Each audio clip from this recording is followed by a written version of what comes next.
हम बात कर रहे थे कि जब ब्लॉग लिखना है, वेब पेज के लिए, वेब राइट के लिए राइटिंग करनी है, तो कैजुअल टोन होनी चाहिए, कंसाइजनेस होनी चाहिए।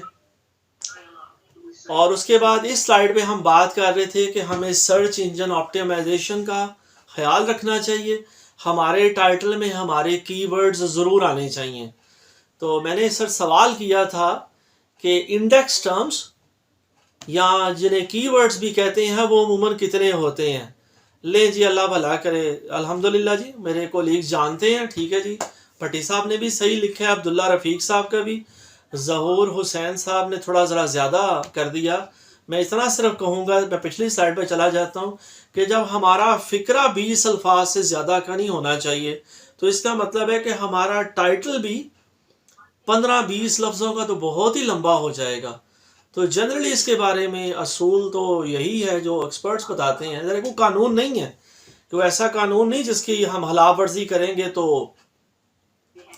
हम पे कोई वो जुर्म हो जाएगा। लेकिन जनरली ये कि 2 लाइन से ज़्यादा का वो टाइटल नहीं होना चाहिए।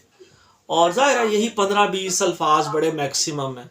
तो बड़ी अच्छी बात है जी, मेरे कोलीग्स ने जो बताया कि कीवर्ड्स या इंडेक्स टर्म्स होती हैं जी जनरली 5 से 8 ही। तो आप इसकी एवरेज निकाल लें, तकरीबन 6 वर्ड्स तक बहुत अच्छी बात है कि 6-7 अल्फाज हमारे कीवर्ड्स होने चाहिए। अच्छा, यहाँ मैं फिर वो ज़रा रिक्वेस्ट करता चलूँ कि किसी कोलीग का माइक मेरे लिए बंद कर ली। किसी का माइक ऑन है जी, तो रिक्वेस्ट यही है कि अपने माइक ज़रा म्यूट रखें।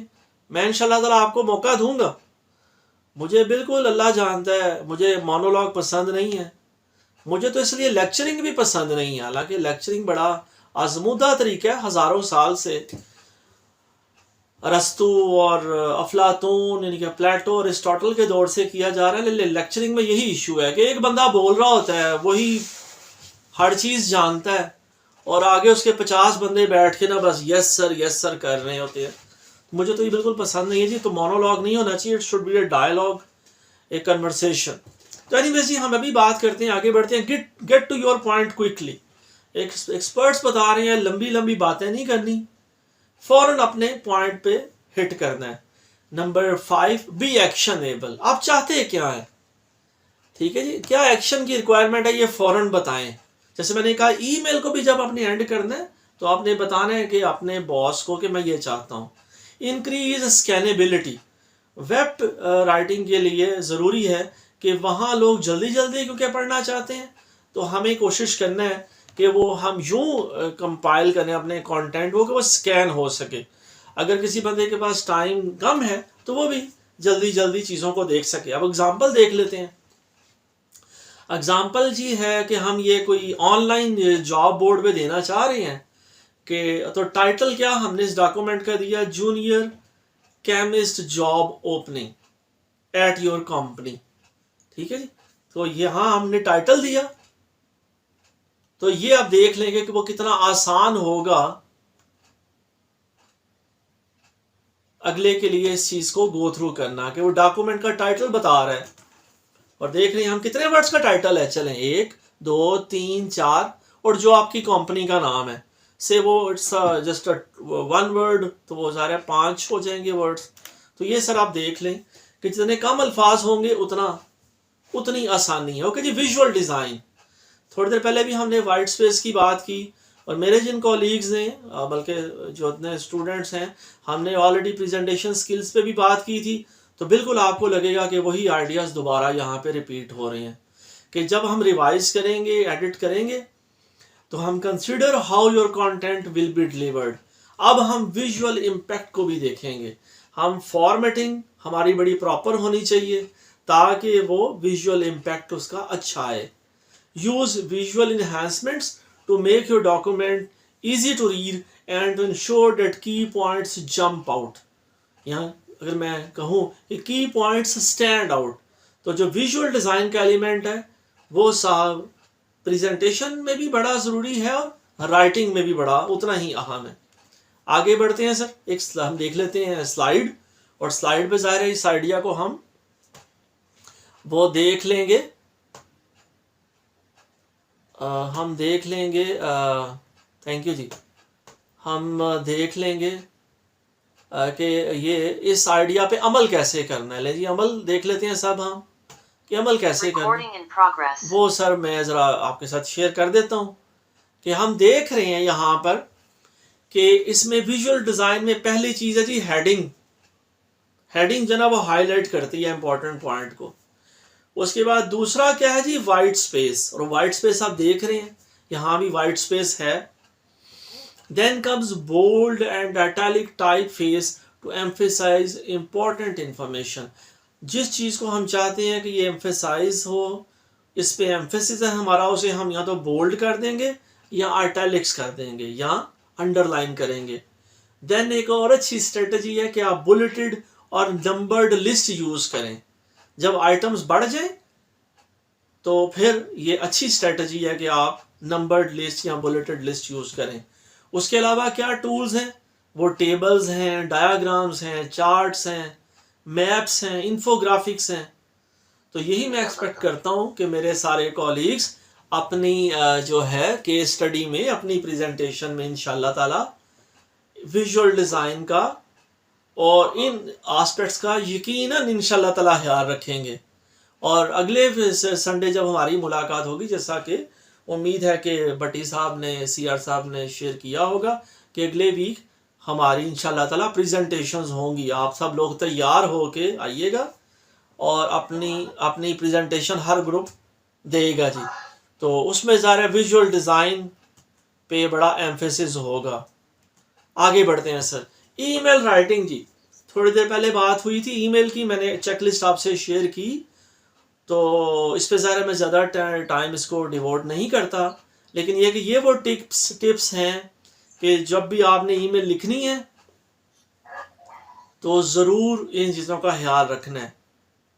ठीक है जी। Put the key message in your subject line to ensure that readers don't delete your message. आपका सब्जेक्ट से एक्सप्लेन होना चाहिए, पता चलना चाहिए कि ईमेल में क्या बात की जा रही है। और फिर इसी तरह की मैसेज क्या है, मैसेज को शॉर्ट रखना बड़ा ज़रूरी है। एक मैसेज में, एक ईमेल में एक ही टॉपिक पे बात होनी चाहिए। कितनी प्यारी गल है। अगर मुझे आप इजाज़त दें तो इसको मैं थोड़ी देर के लिए सिर्फ अपने लिए, आपके लिए इसका रंग बदल देता हूँ। ये बड़ी इंपॉर्टेंट बात है कि एक ईमेल में एक ही टॉपिक होना चाहिए। अच्छा सर, इंशाल्लाह ताला हम इन चीज़ों पर अमल भी करेंगे। आगे बढ़ते हैं जी। Never send email when you are angry. बड़ी प्यारी बात है जी कि जब गुस्सा आया हो ना, गुस्से के दौरान में ईमेल नहीं करनी। ठीक है जी, बड़ा अच्छा। फिर किसी कोलीग का माइक ऑन है तो उनसे रिक्वेस्ट है कि वो अपना माइक म्यूट करें। तो वो ये नहीं है कि हम मर्दम बेजार हैं, ऐसा हरगिज़ नहीं है। लेकिन ज़रूर है कि इस वक्त ज़रा हम थोड़ा ध्यान करें कि हम जो बात कर रहे हैं वो ज़रा कन्वे हो पाए। तो सर जब गुस्से के आलम में हो तो ईमेल मत करें। इसी तरह सर ये जो टिप्स हैं, ईमेल चेकलिस्ट मैंने आपसे शेयर की है। इंशाल्लाह ताला जब आप ईमेल करेंगे, मुझे करेंगे या किसी को भी करेंगे, तो आप इन चीज़ों का, इन एस्पेक्ट्स का यकीनन ख्याल रखेंगे इंशाल्लाह ताला। आगे बढ़ते हैं सर। ओके जी। Every writer needs an editor. हर राइटर को एक एडिटर की ज़रूरत होती है। बड़ा अहम आइडिया जी। हर राइटर को एक एडिटर की ज़रूरत होती है। तो ये है कि empower others to critique and improve your writing. जब आप लोगों को ये मौका देंगे कि वो आप पे तनकीद कर सकें, मस्बत तनकीद, आपकी गलतियाँ नहीं निकालनी किसी ने, आपको निक्को नहीं बनाना, आपको शर्मिंदा नहीं करना, बल्कि आपकी राइटिंग को इम्प्रूव करना है। तो अगर आप मुझे कहने की इजाज़त दें, यहाँ हमने जो है ना, मुजरम से नफ़रत नहीं करनी, जुर्म से नफ़रत करनी है। तो हम चाहते हैं कि हमारा राइटिंग वाला आस्पेक्ट अच्छा हो। हमने बंदे को जज नहीं करना, हमने सिर्फ उसकी राइटिंग के बारे में क्रिटिसाइज़ करना है, और ताकि उसकी राइटिंग इम्प्रूव हो। तो सर जब राइटिंग इम्प्रूव होगी तो इंशाल्लाह ताला उस बंदे में भी इम्प्रूवमेंट आएगी। आगे बढ़ते हैं साहब। ओके जी। पोल है ये ज़रा ईमेल में, मेरा ख्याल है हम सारे ही एग्री करेंगे कि हम ना, तो मेरा ख्याल है मैं अपने आप को ज़ाहिर है इल्ज़ाम दूंगा सबसे पहले कि ना मैं अच्छी ईमेल कर पाता हूँ, मैसेजेस कर पाता हूँ, और अमूमन मुझे भी अच्छे मैसेजेस रिसीव नहीं होते। अक्सर जो ईमेल आती है उसमें पता लगता है सब्जेक्ट ही नहीं मेरे स्टूडेंट ने लिखा। ओके जी, गेट फीडबैक, एडिटिंग की बात हो रही है, रिवीजन की बात हो रही है, तो यहाँ ज़रा फीडबैक बड़ा important idea. Ask many people on your team to read your revised document and make sure it is correct, clear, concise, and it has the appropriate visual impact. जब आप लोगों से, आई एम श्योर कि मेरे तमाम students करेंगे, जब अपनी केस स्टडी लिखेंगे, राना साहब लिखेंगे तो वो पट्टी साहब से रिक्वेस्ट करेंगे कि मेरा डॉक्यूमेंट पढ़ें और उसमें से गलतियाँ निकालें और इसे इम्प्रूव करने में मेरी हेल्प करें। और इसी तरह मैं उम्मीद करता हूँ कि भट्टी साहब भी रेसिप्रोकेट करेंगे और राना साहब से हेल्प लेंगे। तो हम सब इनसे की जब हेल्प करेंगे तो इंशाल्लाह ताला हमारा डॉक्यूमेंट करेक्ट भी होगा, क्लियर भी होगा और फिर कंसाइज भी होगा, और उसमें जो विजुअल डिज़ाइन वाला एस्पेक्ट है ये भी इंशाल्लाह ताला वहाँ पर होगा। ओके जी, pay attention to what your colleagues say about your written piece. Their reactions will probably be close to those of your intended readers.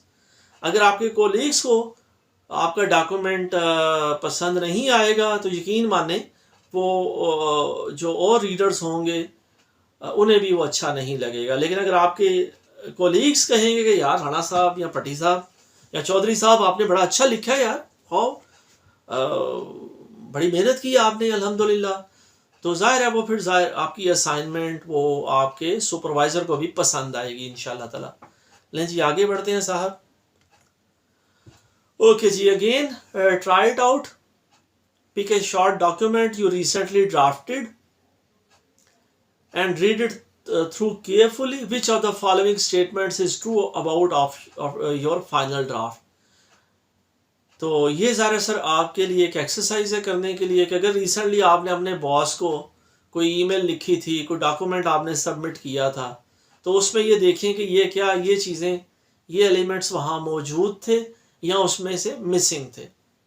तो ये एक अच्छी एक्सरसाइज है जो आप लोगों को करनी चाहिए। देन जी आगे बढ़ते हैं जी, एक मेमो, एक एग्जांपल देखते हैं जी कि ये मेमो लिखा गया है। इसमें हम देख रहे हैं कि उन्होंने सब्जेक्ट भी दिया हुआ है और ये अरेंज की है इंफॉर्मेशन।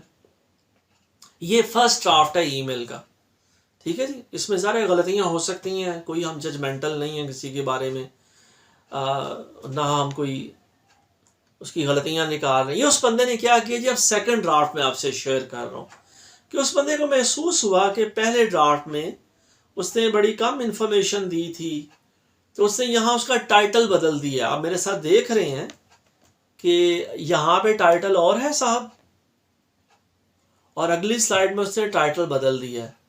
और उसके अलावा उसने क्या चेंज की है जी, अब मैं आपको दोनों साइड से इकट्ठी नहीं दिखा सकता, तो मैं बारी बारी दिखाता हूँ, थोड़ा सा तवक्कुफ करके, थोड़ा पॉज दे के। और अगर कोई चैट बॉक्स में बताना चाहे या अपना माइक भी ऑन करके बताना चाहे तो वेलकम। बस मुझे ये बताएं तो टाइटल में चेंज किया और उस बंदे ने क्या चेंज किया जी।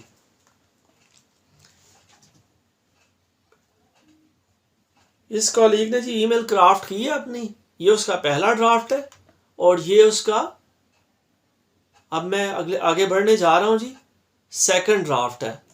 इसमें पहली जो चेंज विजिबल है वो है टाइटल बदल दिया बंदे ने, टाइटल का चेंज है। इसके अलावा क्या चेंज आपको विजिबली फौरी तौर पे नजर आ रहा है जी? आपके सर ये चेंज तो सारा मुझे ऐनक के साथ नजर आ रहा है, बॉडी चेंज की है सर, और ऐनक के बगैर भी नजर आ रहा है, बॉडी चेंज की है। थैंक यू सर, जज़ाकल्लाह। बस मैं ये चाह रहा था मेरी ऑडियंस सोई ना रे, मैं समझूं कि मैं यहाँ कवाली कर रहा हूँ कि महफिल समा हो रही है और कोलीग्स, ठीक है जी। यहाँ एक पैराग्राफ था, उस बंदे को महसूस हुआ, राइटर को, कि यार मुझे बॉस को ज़्यादा इन्फॉर्मेशन देनी चाहिए। उसने और इन्फॉर्मेशन डाली है तो, और साथ उसने 2 पैराग्राफ सब हो गए हैं, ठीक है, बॉडी में चेंज। अब आगे बढ़ते हैं साहब, इस एग्जाम्पल को थोड़ा एक्सप्लोर करते हैं। जब उसने रिवाइज किया, he focused on what needed to say, not on formatting और स्टाइल। पहले 2 ड्राफ्ट में हम देख रहे हैं कि उसका फोकस क्या था, कि वो क्या बात कहना चाहता है। उसने फॉर्मेटिंग का कोई ध्यान नहीं रखा, स्टाइल को एम्फेसाइज नहीं किया। जब उसने सेकंड ड्राफ्ट तक वो पहुंचा तो उसे महसूस हुआ कि भी इम्प्रूवमेंट की गुंजाइश है। उसने कुछ सेकंड ड्राफ्ट शेयर किया, उसमें कुछ चेंजेस आई हैं। अब हम देखते हैं उसका थर्ड ड्राफ्ट। लें जी, थर्ड ड्राफ्ट में सर हम देख रहे हैं, आपके सामने है कि टाइटल वही है जो उसके सेकंड ड्राफ्ट में था। उसके अलावा आप कुछ बताएंगे कि विजिबली आपको क्या क्या चेंजेस नजर आ रही हैं जी? लगभग कल जितने कोलीग्स हमारे साथ थे, आज भी अल्हम्दुलिल्लाह उतने मौजूद हैं लोग।